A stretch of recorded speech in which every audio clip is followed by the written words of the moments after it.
बिस्मिल्लाहिर्रहमानिर्रहीम।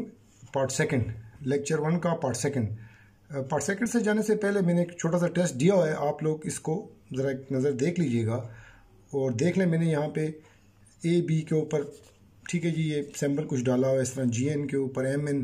तो ये आपने बताना है कि पॉइंट्स कौन सी है, लाइन कौन सी है, लाइन सेगमेंट्स कौन सी है। अब पार्ट सेकंड में मैंने आपको एंगल तक लास्ट जो मैंने डिफिनेशन आपको समझाई थी, वो समझाई थी किसकी, आपको समझाया था एंगल के ऊपर। और फिर काइंड्स ऑफ एंगल में एक्यूट एंगल जो 90 से कम और 0 से बड़े थे। फिर राइट एंगल में समझाया था आपको 90 के एंगल को राइट एंगल कहते हैं। और थर्ड वन एब्ट्यूज एंगल, एंगल जो है जो एंगल 90 से बड़ा और 180 से छोटा, उस एंगल को एब्ट्यूज एंगल कहते हैं। ये हमारे बेसिक्स एंगल्स हैं जो अर्ली क्लासेस में भी बच्चों को पढ़ाए जाते हैं। अब आते हैं हम थोड़ा इन एंगल्स से आगे चलते हुए, एंगल्स में जो है ना मज़ीद जो एक्सटेंशन होती है या जो एडवांस जो है ना इसमें जो डिफिनेशंस हैं, तो उसमें हम आपको जो अपग्रेड्स एंगल्स हैं उनके बारे में थोड़ा समझाते हैं। तो हमारा जो आज का जो टॉपिक है वो इस डिटेल को कर रहा है कि adjacent angle. Part second lecture में हम आपको एडजेसेंट एंगल के बारे में डिफिनेशन ठीक है देते हैं। एडजेसेंट एंगल बच्चों याद रखिएगा, देखिए मैंने इसमें आपको बताया कि if two angles have a common vertex, a common arms, intersection of their interior is a null set.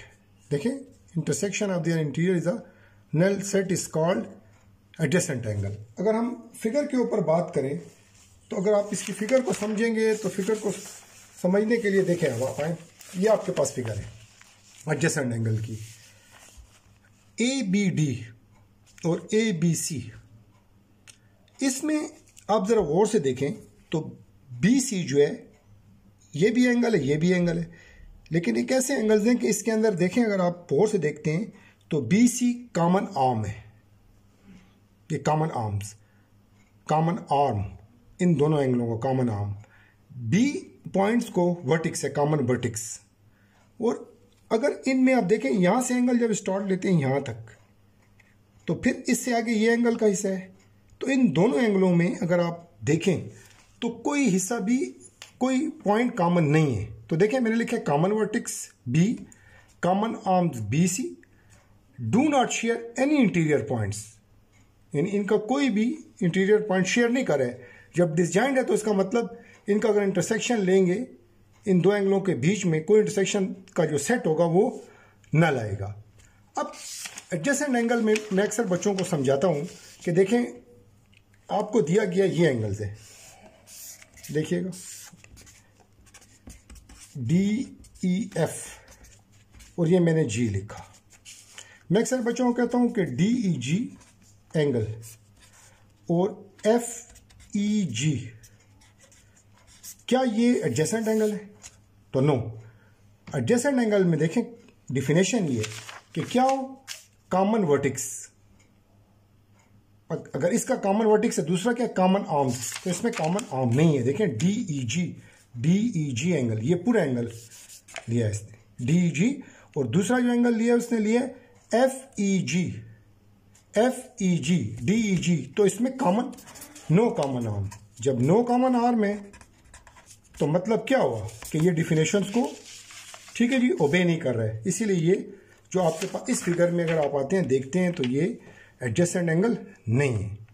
और ये आपके पास जब एडजेसेंट की बात करें तो यहाँ पे देख लें आप कौन से, मैंने लिखा ए बी सी और सी बी डी। देखें ए बी सी और सी बी डी, ये कौन से एंगल है, एडजेसेंट एंगल है।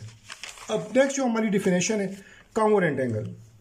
देखें हमारे पास जो एंगल जिनकी मेजरमेंट इक्वल हो उसको हम कॉन्ग्रुएंट एंगल कहते हैं। कॉन्ग्रुएंट हम ज्योमेट्री के अंदर इक्वल की बजाय हम कॉन्ग्रुएंट के ऊपर जो है ना वो ज़्यादा एम्फेसाइज करते हैं, जोर देते हैं बच्चों को कि भाई आप कॉन्ग्रुएंट क्योंकि फिगर्स हैं, फिगर्स क्लोज होती हैं, इसलिए वहाँ पे कॉन्ग्रुएंट का जो है सिंबल हम इस्तेमाल करते हैं। तो कॉन्ग्रुएंट का सिंबल क्या, इक्वल, और उसके ऊपर ये सिमिलर का एक सिंबल, ये वाला पूरा। तो ये पूरा कंप्लीट जो है वो कॉन्ग्रुएंट का सिंबल है।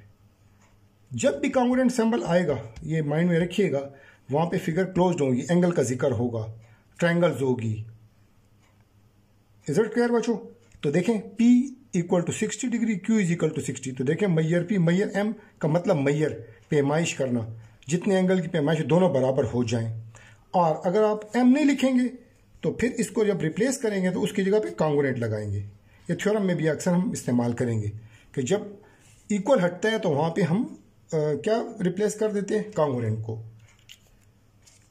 नेक्स्ट आपका सप्लीमेंट्री एंगल्स, उन्हीं चेन को हम बराबर करते हैं जो एंगल्स की डिफिनेशंस और फिर एंगल्स के काइंड के ऊपर। सप्लीमेंट्री एंगल, किसी भी दो एंगलों का सम अगर 180 डिग्री आ जाए, सिंपल डिफिनेशन, दो एंगलों का sum, if the sum of the measures of two angles is 180 degree then they are called supplementary angles. Measure A plus measure B 180 degree, measure A is a supplement of measure B और measure B supplement of A B का supplement और B A का supplement. देखें 70 plus 110 is equal to 180 degree. तो इसकी जगह पे और भी एंगल्स हमारे पास आ सकते हैं, 100 प्लस 80 भी हो सकता है। हाँ, ये ऑब्जेक्टिव भी अक्सर पूछे जाए, if two supplementary angles are equal then each angle is 90 और राइट एंगल। हर एंगल कितना होगा, राइट एंगल होगा। यहाँ पे देखें मैंने एक एक्टिविटी भी की है, measure A 100, find other supplementary angle measure B। तो दोनों एंगलों का सम 180 डिग्री, तो यहाँ पे 100 फीट करें, यहाँ पे 100 दिया हुआ है, इसकी जगह पे आप दूसरे एंगल्स भी ले सकते हैं। तो 100 को साइड पे शिफ्ट करें, ठीक है, तो क्या आ जाएगा, 180 से 100 को माइनस करें तो 80 डिग्री आ जाएगा। इसी तरह हमारे पास complementary angle, if the sum of the measure of two angle is 90 then the angles are called complementary angles. आगे देखें, इसी तरह से definition, each of the angle is called complement of the other angle. हर angle दूसरे angle का क्या होता है, कॉम्प्लीमेंट होता है।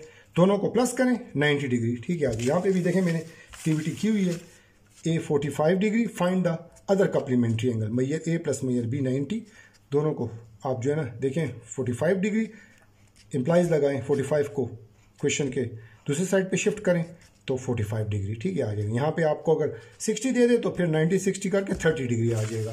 तो ये आपको कप्लीमेंट्री एंगल निकालने के मेथड, ठीक है, सिखाए गए हैं। उसके बाद आती है पैरेलल लाइंस।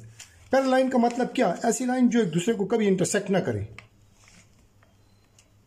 देखें ये सिंबल है पैरेलल का, यहाँ पे देखें सामने मैंने ये आपको फिगर में भी बता दिए। दो लाइन पैरेलल कब होती हैं कि वो एक दूसरे को कभी इंटरसेक्ट ना करें। फॉर एग्जांपल लेडर की मिसाल है, रेलवे ट्रैक है, इस तरह और भी कई एग्जांपल हो सकती हैं। परपेंडिकुलर लाइंस वो लाइन जो एक दूसरे के साथ 90 डिग्री बनाए। ये देखें, right angle symbol for perpendicular is, ठीक है जी, व्हाट इज इन्वर्टेड T कर दें तो देखें सामने मैंने परपेंडिकुलर लाइन बताई है, AB perpendicular on CD because both lines create 90 degree. Intersecting line जो कट कर रही हो किसी मकाम पे, देखें O पे दोनों लाइनों ने कट किया, पॉइंट O हो गया, ऐसी लाइन को इंटरसेक्टिंग लाइन कहते हैं। Two lines which intersect each other at one point is called intersecting lines. Next बच्चों, आपके पास जो है ना, मैं आपको थोड़ी एक और भी कुछ एक्टिविटी देता हूँ, बल्कि उससे पहले आपको मैं समझा देता हूँ। Define transversal line alternate and, ठीक है, करस्पॉन्डिंग एंगल।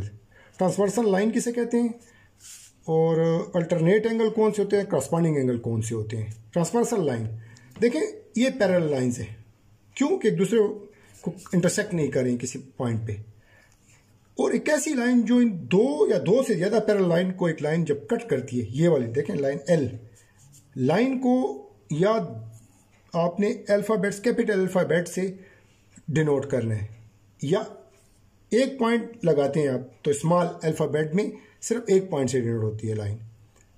तो दो या दो से ज्यादा लाइन पैरेलल लाइन को जब एक लाइन कट करती है तो उसको हम ट्रांसवर्सल लाइन का, ठीक है, नाम देते हैं। ये जरा ज़हन में आपने कंसेप्ट रखना है कि what is transversal line. Transversal line वो लाइन होती है कि जिसमें आपके पास दो या दो से ज्यादा पैरेलल लाइन को जब एक लाइन कट करती है तो उसको हम ट्रांसवर्सल जो है लाइन कहते हैं। अब जब ट्रांसवर्सल लाइन कट करती है दो पैरेलल लाइन को तो वहां पे 8 एंगल्स हमारे पास क्रिएट होते हैं। अब कौन कौन से क्रिएट हैं देखें, इसमें अल्टरनेट कौन से होंगे। When a transversal intersect two parallel line 8 angles are, ठीक है, फॉर्म अल्टरनेट एंगल्स। 3 और 6 को अल्टरनेट एंगल कहते हैं, इस तरह 4 और 5 को भी अल्टरनेट एंगल्स कहते हैं। 15372 यहाँ पे देखिए मैंने मेंशन किया हुआ है, और से देखिए ये करस्पॉन्डिंग एंगल, ये अल्टरनेट है, ये करस्पॉन्डिंग ठीक है एंगल्स हैं। बच्चों जब आप ये डिफिनेशन भी पढ़ लेते हैं ना, तो इसके ऊपर भी मैंने आपको फिर एक टेस्ट दिया हुआ है, इसको भी आप कर लीजिएगा। आप जब इस टेस्ट को करते हैं तो आप इक्विप्ड हो जाते हैं इस बात के लिए कि जो है ना आपको इसमें पता चल जाता है कि यार आप जो कुछ पढ़ रहे हैं वो कौन से ठीक है जी एंगल्स हैं या क्या उनका आपस में रिलेशन चल रहा है। तो देखें आपका 60°.5 ये कौन सा एंगल है, उसके नेम आपने करें। 90 डिग्री के एंगल को कौन सा एंगल कहते हैं, 140 डिग्री का 30 + 60 डिग्री, इसका मतलब प्लस नहीं करना है। आप ये देखें 30 और 60 कौन से, अगर दो एंगलों का सम 90 आ जाए तो आपको पीछे डिफिनेशन में पढ़ा दिया 60 + 120 आ जाए तो 180 है, तो फिर 60 और 120 आपस में कौन से एंगल्स होंगे। इस तरह 2 लाइन्स के बारे में भी मैंने यहाँ में बताया हुआ है, ठीक है आपको। ये देखें if theta is equal to कितना होना चाहिए दो लाइन्स में, देखें ये if 2 lines L1 and L2 are perpendicular, if theta कितना होगा between 2 lines, if measure A 30 find other supplementary angle, name the symbol, इन सिंबल्स के नाम लिखने हैं, ठीक है। ये ऐसे नहीं दिया मैंने, यहाँ पे आपने इसको बताना है कि इसमें कौन कौन सा हिस्सा जो है ना हम अप्लाई ठीक है करते हैं बच्चों। तो ये आपका ये टेस्ट है, इसको आप थोड़ा सा कंडक्ट कर लें ताकि आपको जो डिफिनेशन पढ़ाई गई है वो समझ आई है कि नहीं आई है। Thank you very much.